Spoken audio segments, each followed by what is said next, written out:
जय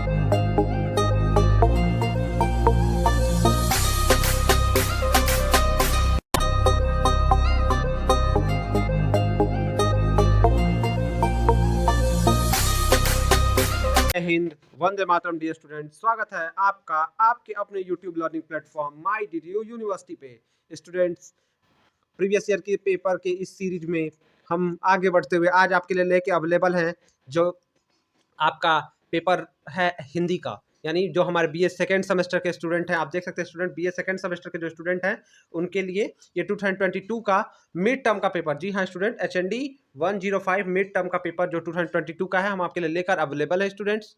तो आज हम जानेंगे कि जो आपका डिस्क्रिप्टिव पेपर है, जो लिखित पेपर होता है, उसमें आपको 6 क्वेश्चन में से 3 क्वेश्चन करने हैं। तो प्रीवियस एग्जाम में कैसे रिटन क्वेश्चन आए थे, ताकि उसी के अनुरूप आप अपनी तैयारियों को अंजाम दे सके और इसी से मिलते जुलते और इस प्रकार के अन्य प्रश्न को भी आप तैयार कर लें।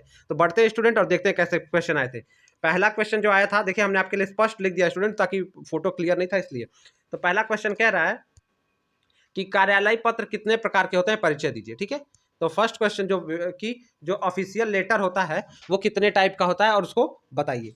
ठीक है, यानी जो कार्यालय पत्र आपका है इसमें आपको प्रकार को बता देना, यानी जैसे ऑफिशियल लेटर होते हैं जिसमें आपका गवर्नमेंट ऑर्डर आता है, शासन आदेश, कार्यालय आदेश, अनुस्मारक, अधिसूचना, कार्यालय ज्ञापन और अशासनिक पत्र, पृष्ठांकन, सूचना, इस तरह से सारी चीजें स्टूडेंट इसमें आपके समाहित होती हैं।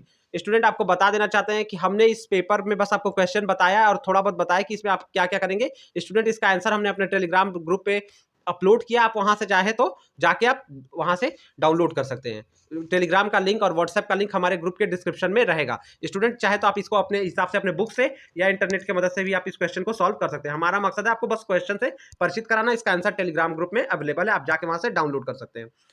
दूसरा क्वेश्चन आया था, बाजार आधारित समाज में विज्ञापन का महत्व क्या है। ठीक है, जो आज का हमारा मॉडर्न टाइम क्या है, वो बाजार आधारित है। यानी हम कुछ भी लेना देना हो, कुछ भी जरूरत की चीजें हो, तो हम बाजार में जाते हैं, चाहे छोटी से छोटी चीजें हो।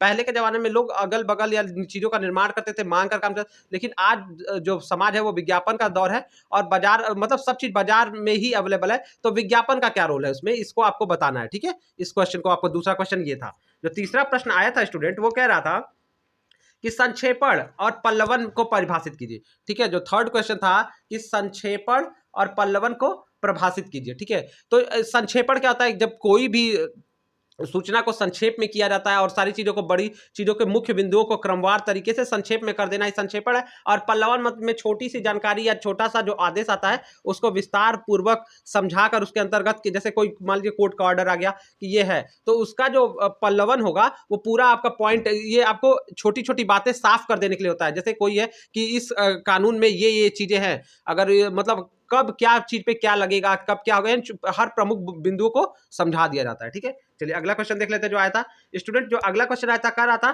पीपीटी से आप क्या समझते हैं, यानी जो माइक्रोसॉफ्ट पावर पॉइंट होता है आपका कंप्यूटर में, जिससे आप स्लाइड और प्रेजेंटेशन बनाते हैं, उससे क्या समझते हैं, और प्रभावी प्रस्तुतिकरण में यह किस प्रकार सहयोगी है, स्पष्ट करिए। ठीक है, तो पीपीटी के बारे में आप थोड़ा सा, जो आपको कंप्यूटर, ये पेपर आपका है ही कार्यालय हिंदी और कंप्यूटर द्वितीय, तो इसमें आपको बताना है कि पावर पॉइंट, जो MS पावर पॉइंट है वो क्या है, और वो प्रस्तुतिकरण आप जानते हैं ना, जो टीचर्स पढ़ाते हैं, स्लाइड से पढ़ाते हैं, सेमिनार में एक बड़ा सा स्क्रीन पे सब चित्र दिखाया जाता है, ग्राफ दिखाया जाता है, जिसके मदद से वक्ता अपनी बातों को समझाता है, तो वही पीपीटी है। और वो प्रस्तुतिकरण में किस प्रकार सहयोगी, ये बताएंगे आप, कि उससे सुगम हो जाता है, ग्राफ को समझने में मदद मिलती है, जो कहना चाहता है स्पीकर, उससे जो जनता होती है, जो ऑडियंस होती है, वो रिलेट कर पाती है, अपने आप को जोड़ पाती है।